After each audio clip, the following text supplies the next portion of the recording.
अहिंसा एवं करुणा के अवतार श्रमण भगवान महावीर के पावन पुनीत चरणों में सादर कोटि कोटि वंदन अभिनंदन। आप लोग श्रवण कर रहे हैं वीतराग श्रमण भगवान महावीर की अमृतमय वाणी श्री ठाणांग सूत्र के माध्यम से। ठाणांग सूत्र में भी चर्चा चल रही है पांचवें ठाणे के संबंध में। पांचवें ठाणे में आगे कन्या सूत्र के माध्यम से कहा है कि 5 कारणों से सूत्र यानी आगम पढ़ने चाहिए। 5 कारणों से सूत्र आगम को पढ़ना चाहिए। तो 5 कारण कौन कौन से जिनकी वजह से इन सूत्र आगमों को पढ़ना चाहिए।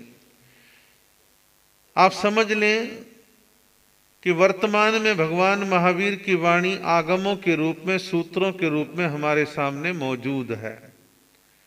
और हमारे यहाँ परिपाटी है कि दीक्षा लेने वाले साधु साध्वी को अनिवार्य रूप से आगम ग्रंथ सूत्रों को पढ़ना ही चाहिए। और बहुत सारे गृहस्थी लोग भी पढ़ते हैं, ज्यादातर नहीं पढ़ते, कुछ पढ़ते हैं, लेकिन गृहस्थियों में भी कुछ लोग पढ़ते हैं। तो 5 कारणों से सूत्र जरूर पढ़ने चाहिए।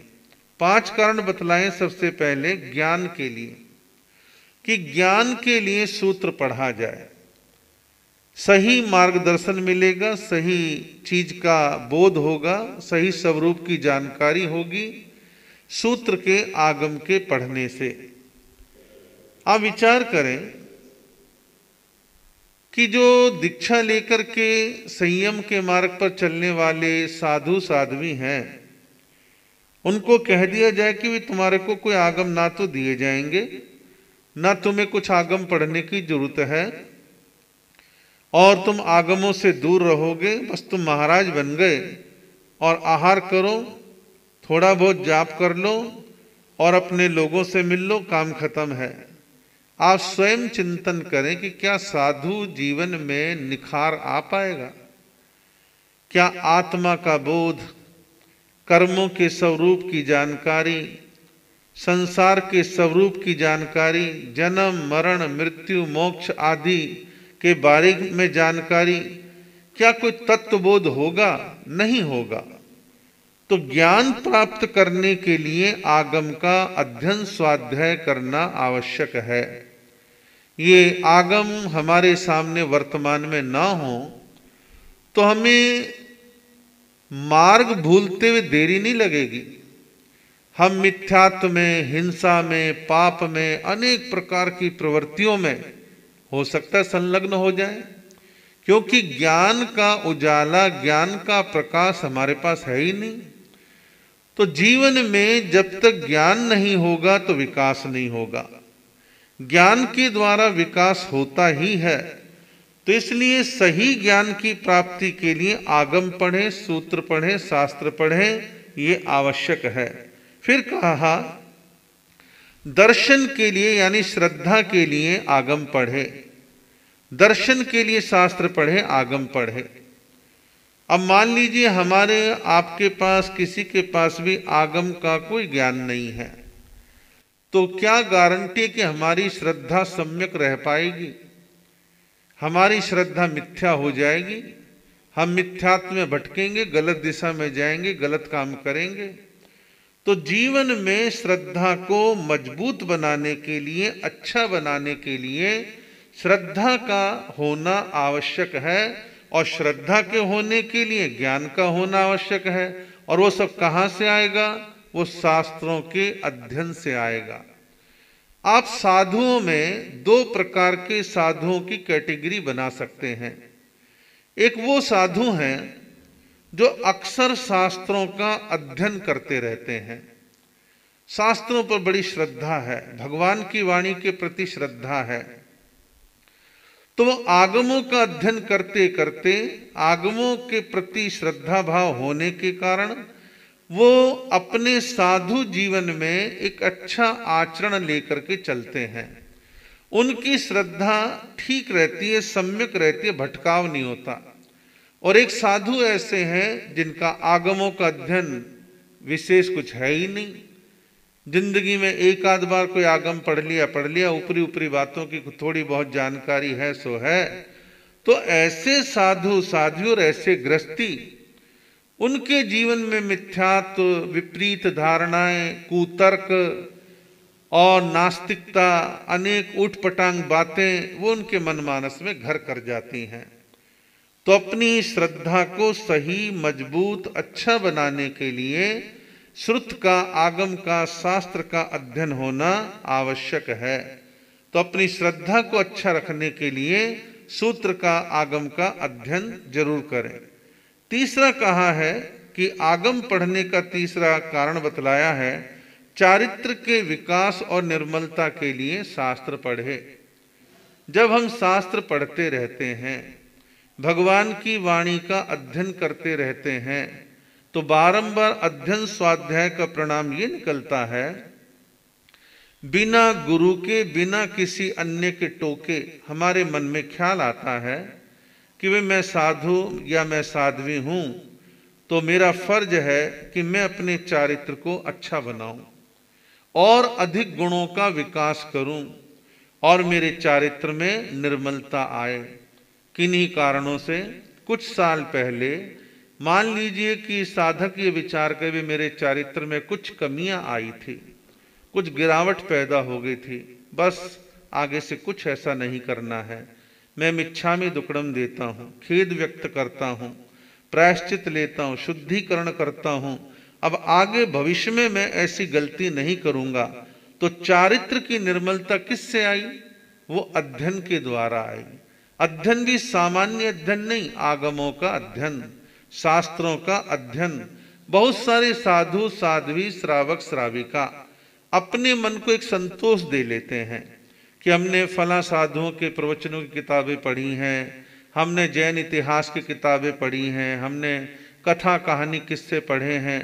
तो ये सब जो है मन को भ्रमाने वाली बात है। आप पढ़िए, इस साहित्य को मना नहीं है, लेकिन मूल रूप से आगम शास्त्रों को पढ़ना, इससे ही जो है चारित्रिक शुद्धि, निर्मलता, विकास की प्राप्ति होगी। तो आगमों के पढ़ने का तीसरा जो कारण बतलाया है, चारित्र के विकास और निर्मलता के लिए आगम शास्त्र को पढ़े। चौथा कहा है कि आगम शास्त्र इसलिए पढ़े, दूसरों के दुराग्रह छुड़ाने के लिए। दूसरों के दुराग्रह, एक साधु है, शास्त्रों का अच्छा ज्ञान है, उनको कर्मों की अच्छी जानकारी है, कषायों की जानकारी है, सम्यक्त मिथ्यात्व की जानकारी है, लोक परलोक के बारे में सब कुछ अच्छे से अध्ययन कर रखा है।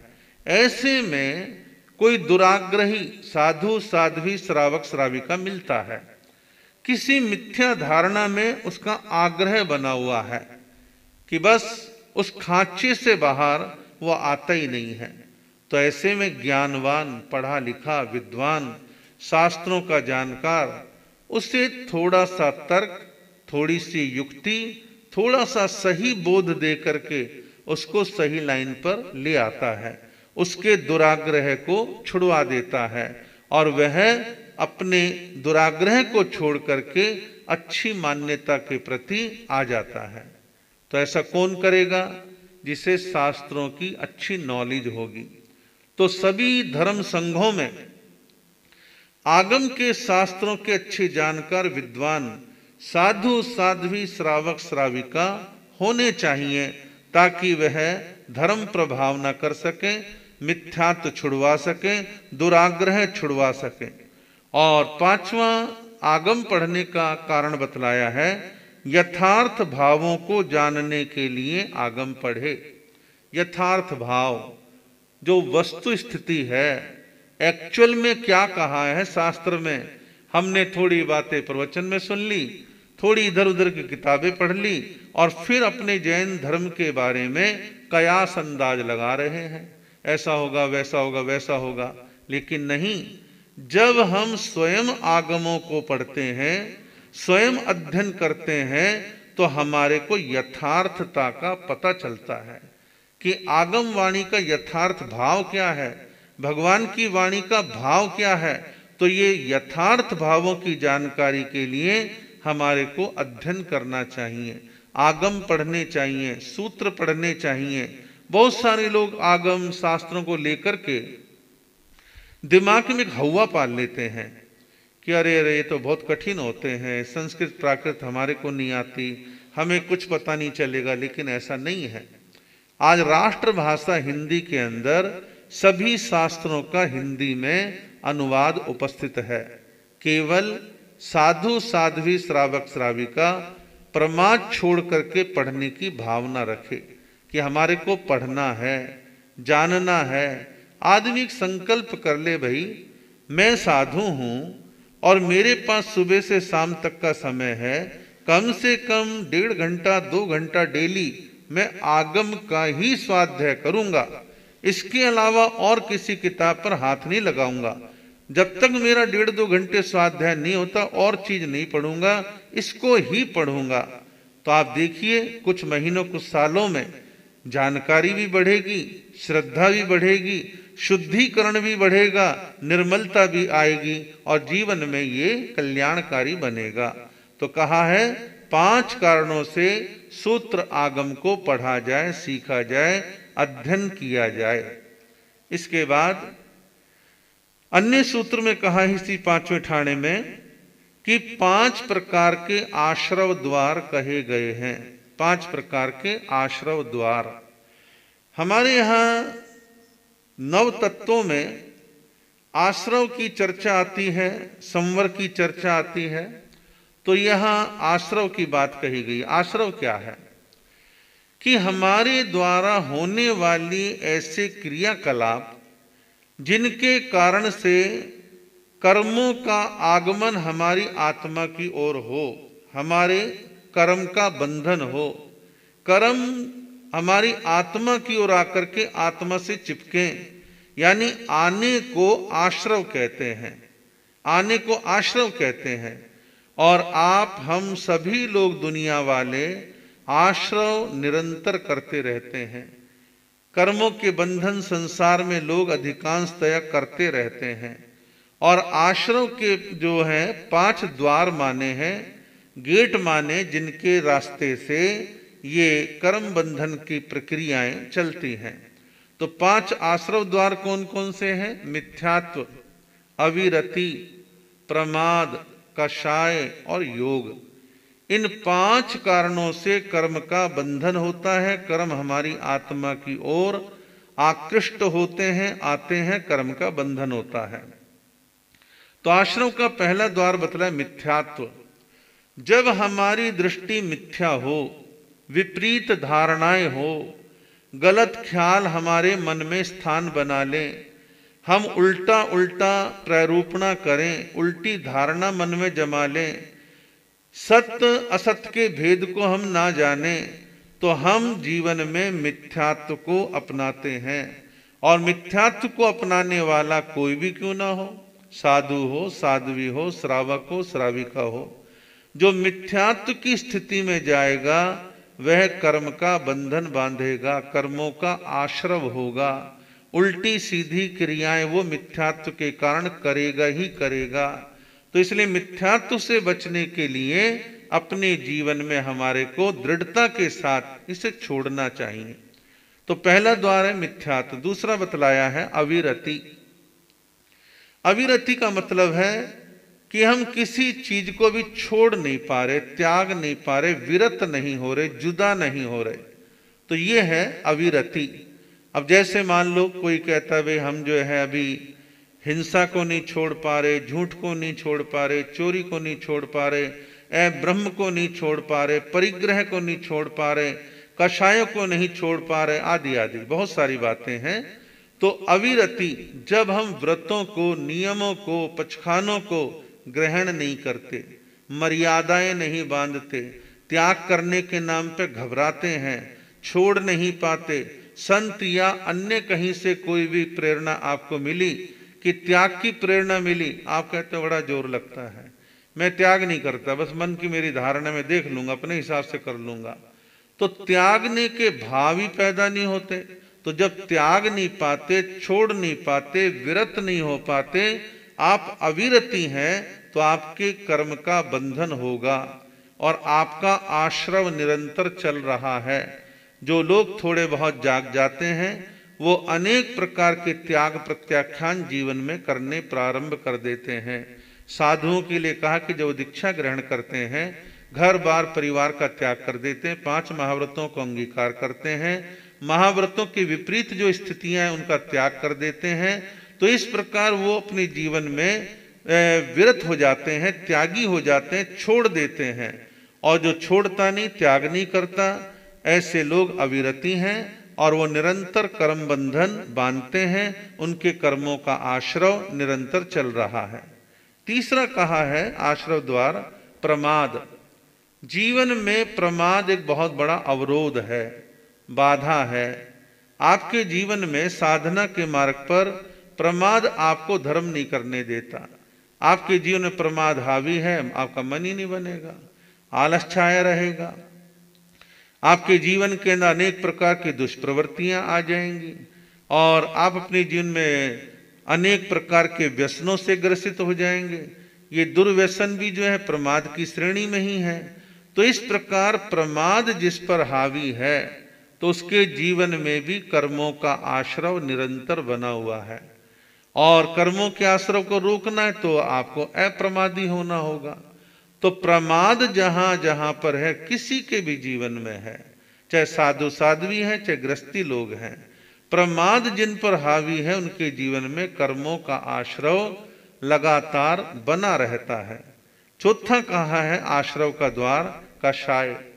क्रोध मान माया लोभ, ये 4 कषाय हैं। जब जीवन में क्रोध मान माया लोभ का भरपूर बोलबाला है, इनको आप काबू कर नहीं पाते हैं, तो चारों कषायों के प्रभाव से आपके जीवन में कर्म बंधन की प्रक्रिया, आश्रव की प्रक्रिया निरंतर चल रही है। तो क्रोध मान माया लोभ चारों कषाय आश्रव के द्वार हैं। अंतिम कहा है 5वां कारण बतलाते हुए, 5वां द्वार कहा योग। योग 3 है, मन योग, वचन योग, काया योग। जब हम अपने मन वचन काया पर नियंत्रण नहीं रखते, काबू नहीं करते, मन वचन काया तीनों दुष्प्रवृत्ति में लगे हुए हैं, गलत दिशा में लगे हुए हैं, तो इस मन वचन काया पर जो काबू नहीं है, नियंत्रण नहीं है, उसकी वजह से निरंतर कर्मों का आश्रव हो रहा है। तो कर्मों के आश्रव से बचने के लिए तीनों प्रकार के अशुभ योगों को छोड़ना पड़ता है और जो नहीं छोड़ते हैं वे आश्रव में गलतान रहते हैं, लगे रहते हैं, जीवन में कर्म बंधन की प्रक्रिया चलती रहती है। तो ये आश्रव के 5 द्वार बतलाए, मिथ्यात्व, अविरति, प्रमाद, कषाय और योग। आगे कहा है 5 संवर द्वार हैं। संवर क्या है? आने वाले कर्मों को आने से रोक देना, वो संवर है। मान लीजिए आपका एक बर्तन है जो नल के नीचे रखा है, आपने नल की टूटी को चलाया, आपके कलश में, घड़े में, बर्तन में पानी आ रहा है। पानी का आना आश्रव हो गया, उपमा है। पानी का आना आश्रव है और पानी को आने से रोकने, टूटी को बंद कर देना, घुमा देना ताकि पानी ना आए, पानी आने को रोक देना, ये है संवर। संवर की क्रिया के द्वारा, संवर के प्रयत्न के द्वारा आप अपने कर्म बंधन से बच जाते हैं। तो संवर करने का प्रयास, अभ्यास सबको करना चाहिए। और संवर करने के जो भेद हैं कोई अजीब नहीं है। अभी अभी आपने जो 5 सुने, ठीक उसके विपरीत अच्छी स्थिति वाले 5 कारण हैं जो संवर के कारण बनेंगे। तो कहा गया कि 5 संवर के द्वार हैं, सम्यक्त्व, विरति, अप्रमाद, अकषाय और अयोग। तो कहा है सम्यक्त्व कि जब आपकी दृष्टि सम्यक्त्व से भरपूर है, सम्यक है, मिथ्या नहीं है, सही आप चीज का विश्लेषण करते हैं, सही दृष्टि रखते हैं, सत्य को सत्य समझते हैं, असत्य को असत समझते हैं, जीव को जीव समझते हैं, अजीव को अजीव समझते हैं। जब आपकी दृष्टि सम्यक है तो आपके जीवन में आश्रव प्रारंभ हो गए, आपके जीवन में संवर प्रारंभ हो गए, यानी कर्म का आगमन आप रोक रहे हैं। संवर का दूसरा द्वार बतलाए विरति। विरति यानी त्याग, छोड़ देना। जब आप छोड़ते हैं, त्याग करते हैं, तो छोड़ने त्याग करने से विरत हो जाते हैं। साधु 5 महाव्रत स्वीकार कर लेता है, गृहस्थी अणुव्रत स्वीकार कर लेता है, अपनी अपनी क्षमता के अनुसार स्वीकार कर लेते हैं। तो जब हम त्यागते हैं, छोड़ते हैं, विरत होते हैं, तो ये विरति हमारे को कर्म बंधन से बचाती है और हमारे जीवन में संवर की स्थिति पैदा हो जाती है। तीसरा संवर का द्वार बतलाए अप्रमाद।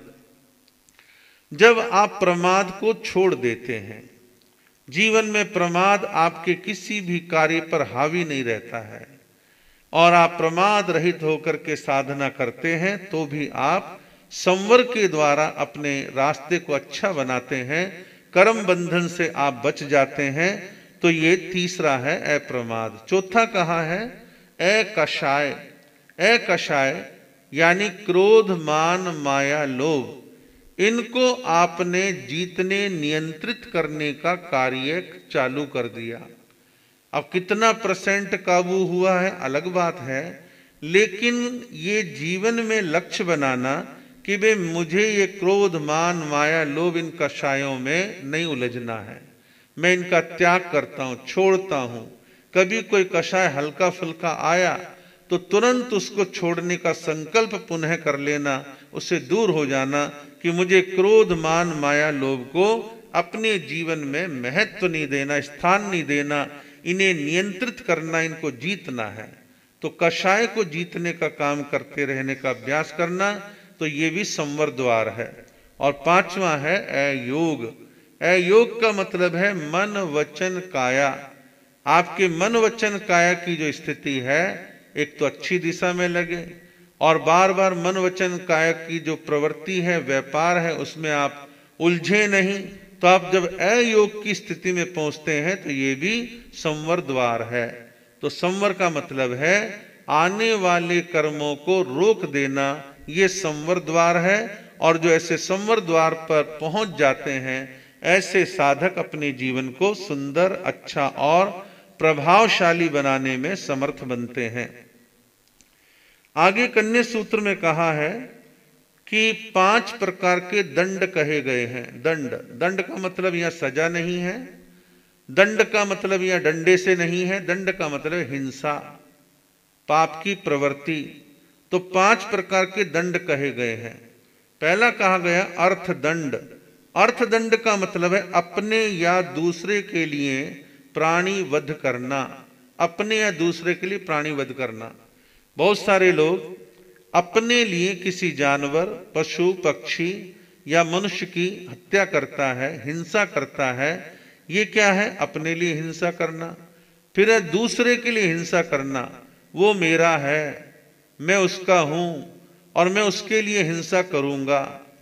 या कोई ऐसा व्यक्ति जो पैसे लेकर के दूसरों के कहने पर किसी की हत्या करता है, तो दूसरे के लिए हिंसा करना। तो जो अपने या दूसरे के लिए प्राणी वध करता है उसे कहते हैं अर्थदंड। दूसरे प्रकार का दंड का है अनर्थ दंड, जिसमें न अपना स्वार्थ पूर्ण हो न दूसरे का स्वार्थ पूर्ण हो। निरुद्देश्य, बेमतलब हिंसा करना, ना अपना कोई मतलब सिद्ध हो रहा है ना दूसरे का हो रहा है। व्यर्थ की हिंसा करना, व्यर्थ में जीव जंतुओं को मारना, मनुष्यों को मारना, ये सब गलत है। व्यर्थ में ही कहीं कचरा देखा आग लगा दी, कहीं देखा पानी ऐसे बर्बाद करने में लगे हुए हैं, और अनेक प्रकार के ऐसे हिंसा के काम जो बेमतलब बिना किसी उद्देश्य के हैं, उसे अनर्थ दंड कहते हैं। ऐसे अनर्थ दंड से बचना चाहिए। तीसरा का हिंसा दंड। हिंसा दंड का अभिप्राय है शत्रुता सिद्ध होने या शत्रुता की संभावना होने पर हिंसा दंड में संलग्न होना। जहां मन में आ जाए कि भाई इससे मेरी शत्रुता है, तो उसको मारने का प्लान बनाना, लगातार उसके पीछे पड़े रहना, और या ये लगता है कि निकट भविष्य में ये मेरा शत्रु हो जाएगा, तो ऐसी सोच बना करके सामने वाले को मारना, हिंसा करना, इसको कहते हैं हिंसा दंड। और चौथे प्रकार की हिंसा यानी दंड बतलाया है अकस्मात दंड। अकस्मात दंड का अभिप्राय है कि मारना तो किसी को था, मारा गया कोई और, मारना किसी और को था, मारा गया कोई और, ऐसा होता है। अकस्मात दंड, अकस्मात हिंसा हो जाती है कि निशाना साध रहे थे किसी पर, वो हट गया, कोई दूसरा सामने आ गया, हाथ हिल गया, हाथ हिलते निशाना कहीं दूसरी तरफ जाके लग गया। तो इस प्रकार मारना किसी को था, मारा गया कोई और, तो ये भी हिंसा है, इसका नाम दिया गया है अकस्मात दंड। और पांचवा दंड बतलाया दृष्टि विप्रयास दंड। दृष्टि विप्रयास दंड का अभिप्राय है कि भ्रांति या गलत फहमी से किसी की दूसरे की हत्या कर देना, कि दूसरे की हत्या कर देना गलत फहमी से, या कोई पहचान सही से नहीं हो पाई हो, भ्रांति हो, तो उसकी वजह से किसी दूसरे की हिंसा हो जाती है। और ऐसा दंगे में, फसाद में, मार धाड़ में अक्सर ऐसी घटनाएं होती रहती हैं। तो कुल मिलाकर के 5 प्रकार की हिंसा के तरीके, रूप, प्रकार बतलाए जिनको दंड कहा गया है। लेकिन हमारी और आपकी एक सोच, एक प्रेरणा होती है कि हम किसी भी प्रकार की हिंसा में अपने को संलग्न नहीं करेंगे। हम सभी प्रकार की हिंसा से अपने आप को बचाएंगे, बचाएंगे, बचाएंगे, बचाएंगे।